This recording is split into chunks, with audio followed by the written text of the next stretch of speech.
Hello everyone.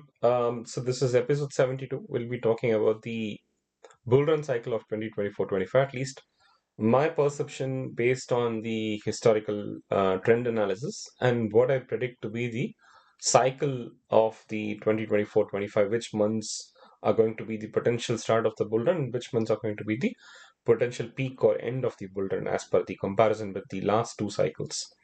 Okay, before we get into the video, as usual, we'll start with a disclaimer and warning.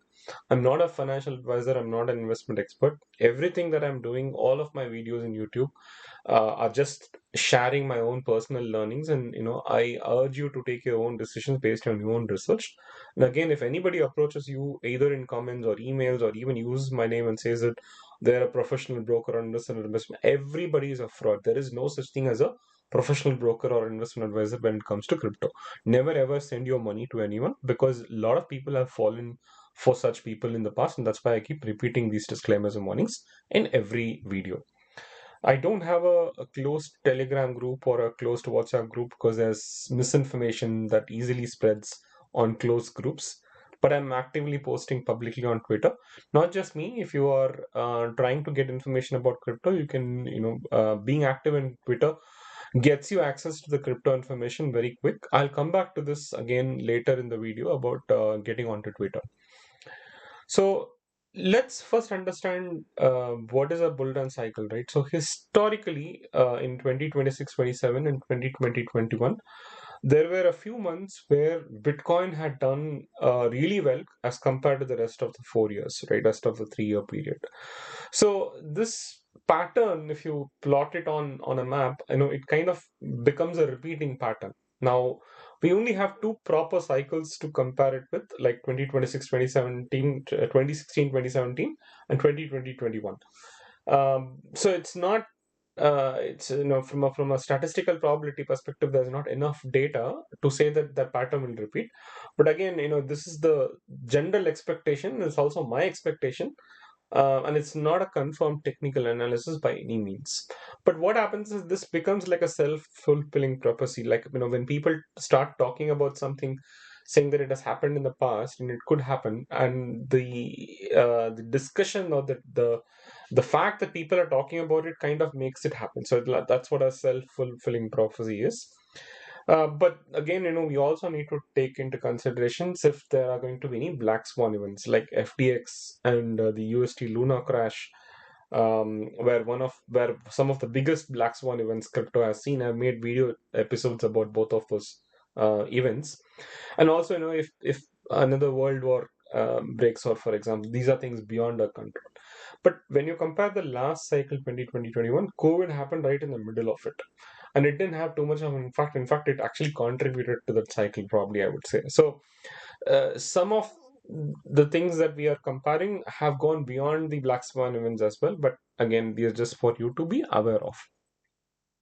Now, something to relate to when we see the video, I'll keep referring back to this, but Bitcoin is the basis of the bull run cycle. That's reason is because Bitcoin has been the first crypto, and it's kind of, it's fed into the value of Bitcoin kind of fed into the other phases. Typically, what happens is the Bitcoin's value kind of like like a funnel. It flows into Ethereum, and Ethereum kind of flows into large caps like BNB and so on, and then that again finally flows into the alt season.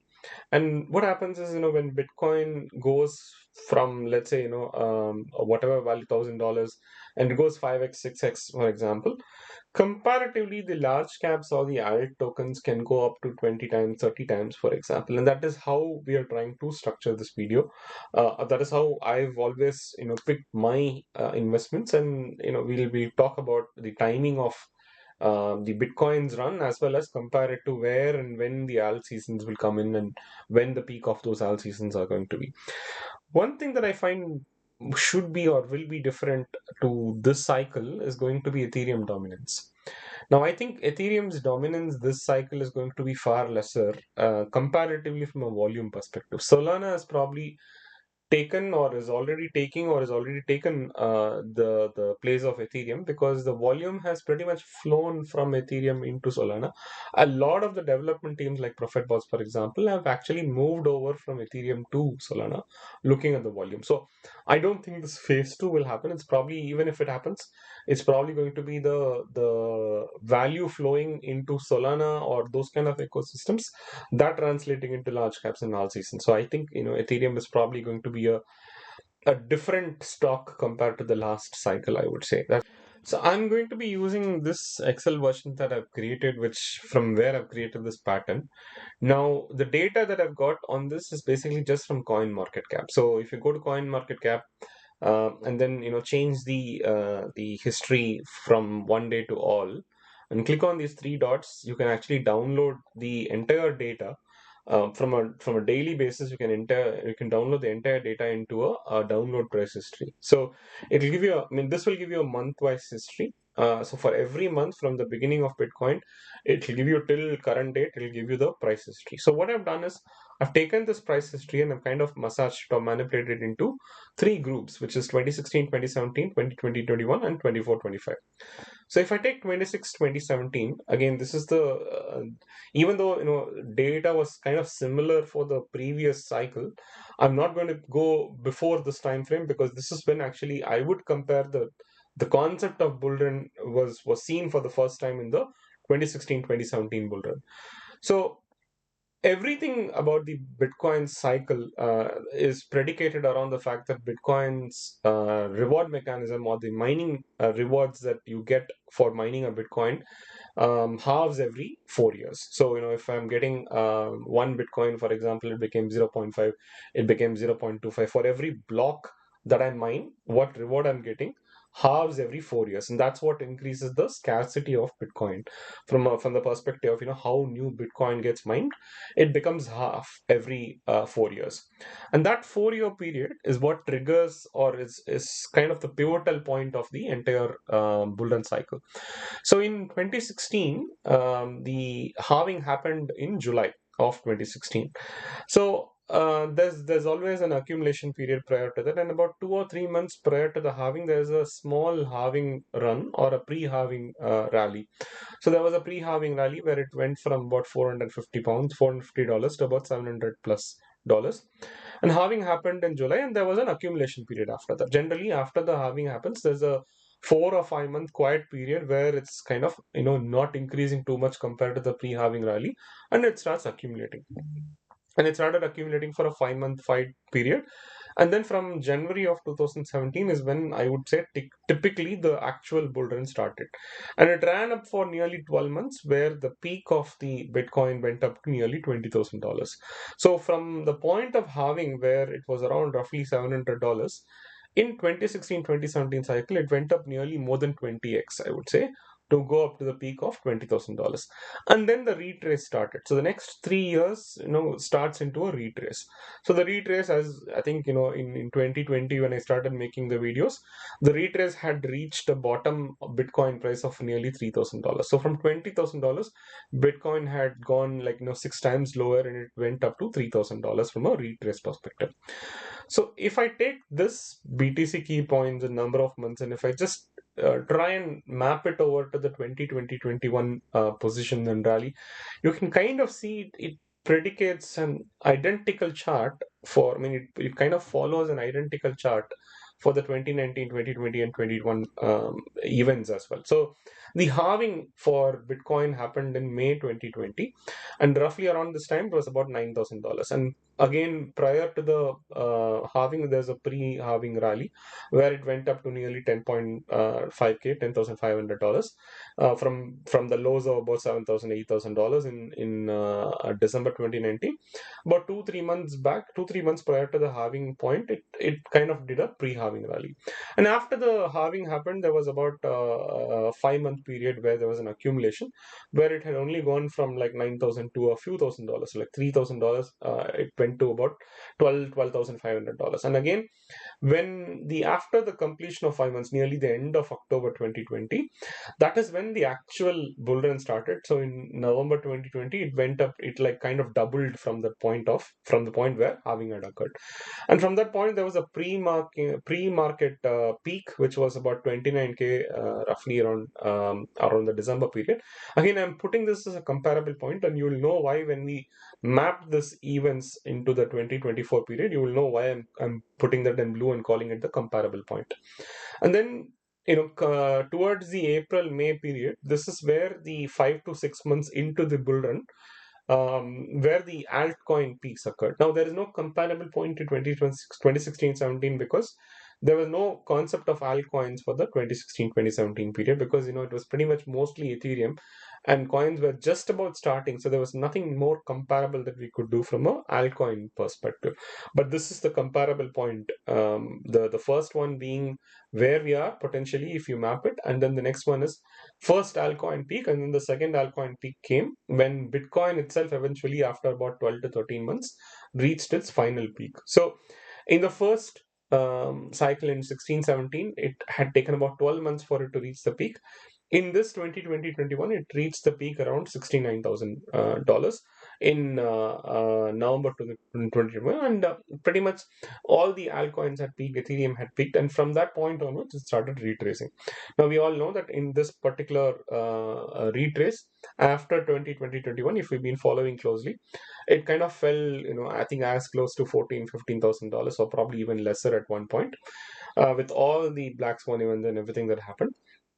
And from then on, it has come back. So before we look at 2024-25, you can see I put an identical map of Ethereum, and if you put pretty much some of the large altcoins, or if you put some of the large tokens which followed it, it followed kind of a similar pattern. So tokens like Shiba Inu, for example, they kind of launched in the April-May period, and again they had a peak during the November period, and then it did a retrace. So pretty much, Pepe or any other tokens kind of followed similar pattern. But Shiba is a classic example which launched around the April-May 2021 timeframe, and I had made Twitter post from the point it launched, and it did like 3,000, 4,000x after that point, right? So you can actually go back to the Twitter schedule, and you can see all those posts about SHIB that I made in 2021. Probably give a link to that in the description as well.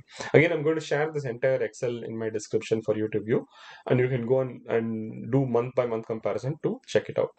So if I lay this out completely onto the 2024-25, this is just a pattern analysis, right? So we had kind of similar events happening during the halving. So halving for 2024 was in April 2024. So it was a month earlier. So 16-17 was July, then in 2021 it was 2020-21 it was May, and this time it was around the April timeframe. So again, there was a pre-market rally where, pre-halving rally where it went up to about 73,000. And then after halving, there was a 5 month accumulation period. In fact, it was small retrace as well, where after having gone to about 72,000 for the halving, it kind of retraced to about roughly around the 66K mark for 5 months. Round about the 6 month, in fact, I would even call October as part of an accumulation. So October was kind of, somewhere into the accumulation bull run. It was part into accumulation, part into bull run. But for the argument's sake, I'll pick out the fact that October was the start of the bull run, because it had a big jump compared to the previous months. And now where we are, the position we are in November is practically, in my opinion, is the second month of the 12-month bull run. Now, you can already see that there are some variance here. The pre-halving could be 2 months, 3 months. So I expect the bull run also to have at least a 10% variance. So let's say, it's going to have 1 or 2 months of variance, but I expect it to have a minimum of, 10 to 11 months at least from a bull run perspective. So the potential peak of bull run could be anywhere between the September to the October period, or it could even be the end of August period. So that's kind of the 2-3 month window that I predict the potential peak point for Bitcoin to go. So again, based on the history, Bitcoin can actually double in nature. But compared to 2016, 2017, where it kind of went 20x, In 2020-21, it did not go that much, but because again the price had accumulated already, and there's only so much market capital that can bring in. So again, I would probably expect that it crosses 100K easily in the next few months, but then probably reaches about 200K maximum from a potential peak perspective. Let's see. But again, that is telling us that we are still early in the bull run perspective, and the first peak of altcoins should roughly happen around the March April timeframe, and the last peak of the altcoins will again happen closer to the potential peak of Bitcoin, again August September period, kind of close to that. So this is just a pattern analysis, and it because there is a general perception from everyone that the patterns of Bitcoin have been repeating. I've kind of used the data to create this pattern analysis so that it's easier for you to understand. And when people talk about we are early and this is the bull run, this is the Bitcoin cycle, this is exactly the data that they're using to explain this or to hypothecate this, to say that that is the evidence to back this up. So it's not fully scientific, but there is some data points that they're using it, and this is exactly what I've used to explain my understanding and my expectation as well. I also expect something similar lines to happen. So before we go into the portfolio, I'll explain. I think we've explained in the past, but I'll explain again why I believe I'm not picking just the Bitcoin alone, and I'm trying to pick some of the altcoins. Again, it's risk versus reward. So Bitcoin, as we have seen, can easily do a 3x in every cycle from what we have seen in that Excel. But right from episode one, what I've been mentioning is that we try and find, at least I try and find altcoins that could potentially do a 20x minimum. And most of the tokens that we picked in 2021 had done that. CRO, for example, did a 20x. There were many tokens that did much more than that as well. So but this comes with an inherent risk, right? So there will be tokens in that list because of the risk that we are taking, that it's actually going to go to zero or it could crash. And that is the whole reason to have a diversified list. And you'll understand it better when we go into the $1,000 portfolio. Now, in 2021, ZAP, Baby, WRX, MMF, all these tokens have been a failure. In 24-25, we've already seen some failures like Bag, Tools, Dojo, for example. Dojo, will come to it in a minute, but let's go into how the $1,000 portfolio had done. So this is what I shared back in Feb 2024, when people were asking, like, we are new to crypto and we know that we are a bit late, but at this point, from your understanding, tell us what your $1,000 portfolio would look like if I'm with the understanding that I am coming late into crypto, right? Now, so I gave this list, and out of this, a few of the tokens had done well. About five had actually done well. One of them, or one or two, had done exceedingly well. But a few of the tokens, like Dojo, for example, like I said, we'll talk about in a minute, it lost nearly 90% of the value. And there were a couple of tokens which are Tia and Celestia and Dimension, which I expected to do well, but comparatively, it didn't have the same narrative that I was expecting.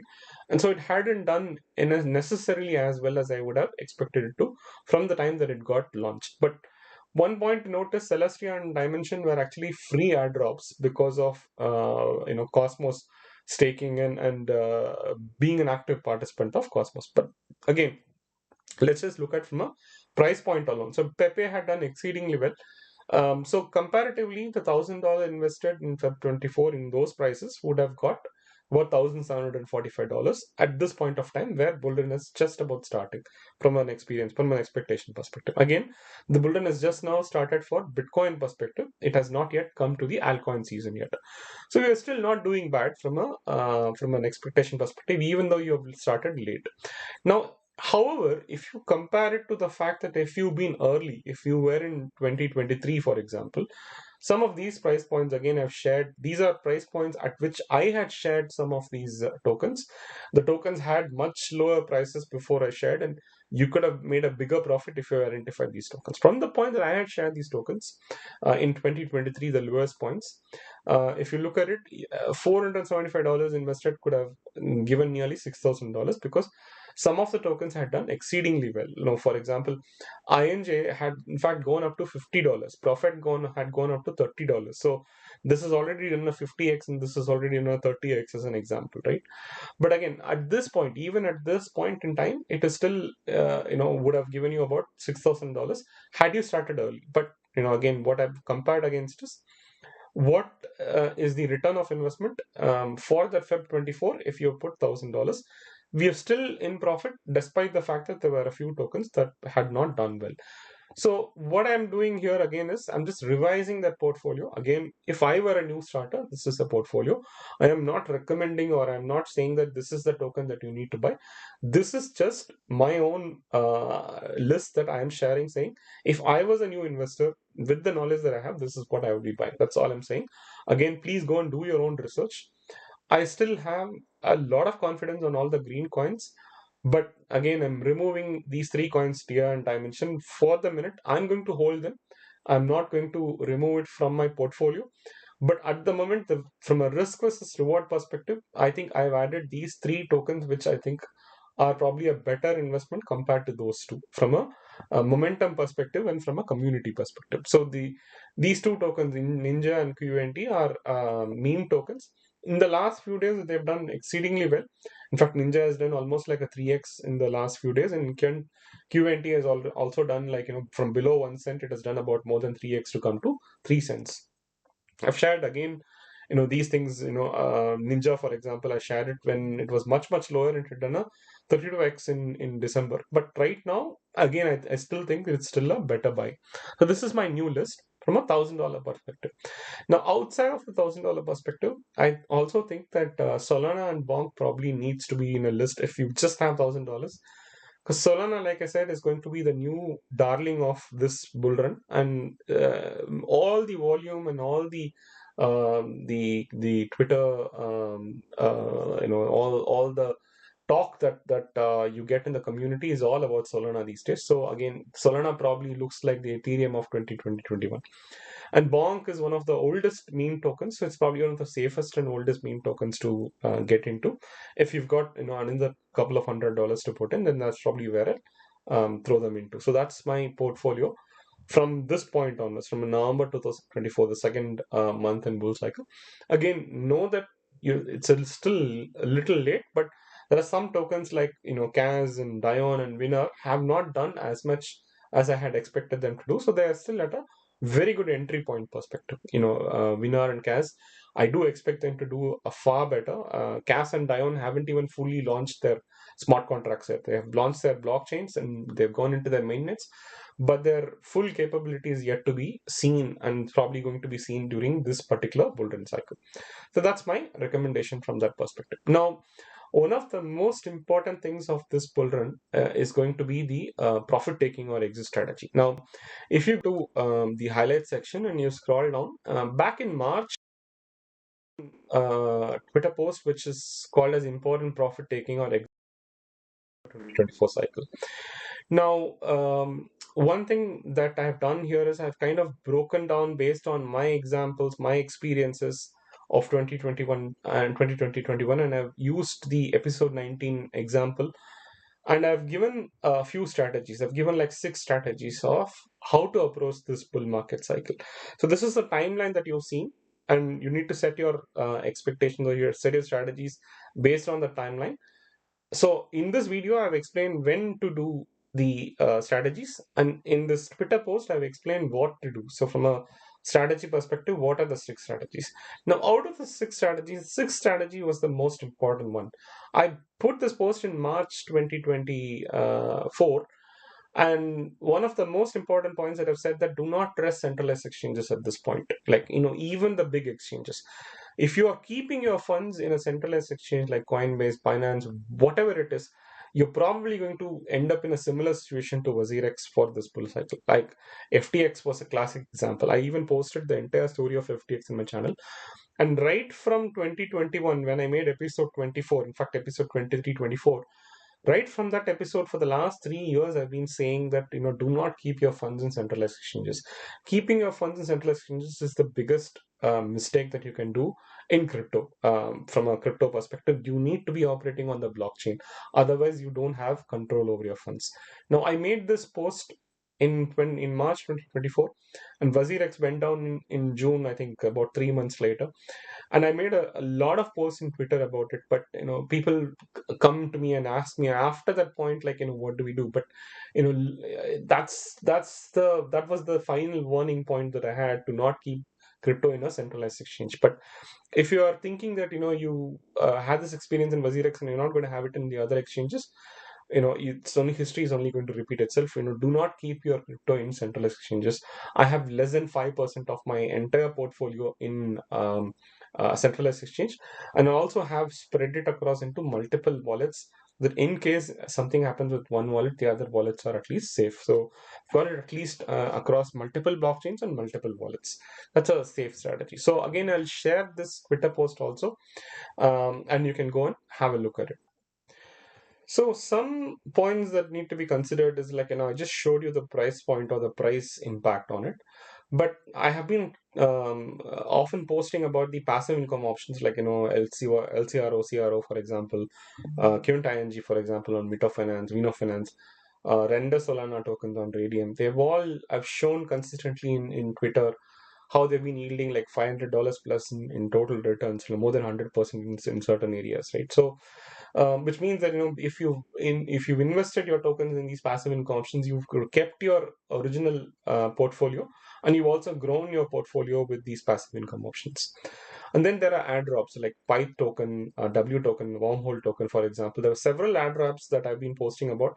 Just by being active, we receive like more than thousands of dollars in ad drops from these ecosystem tokens.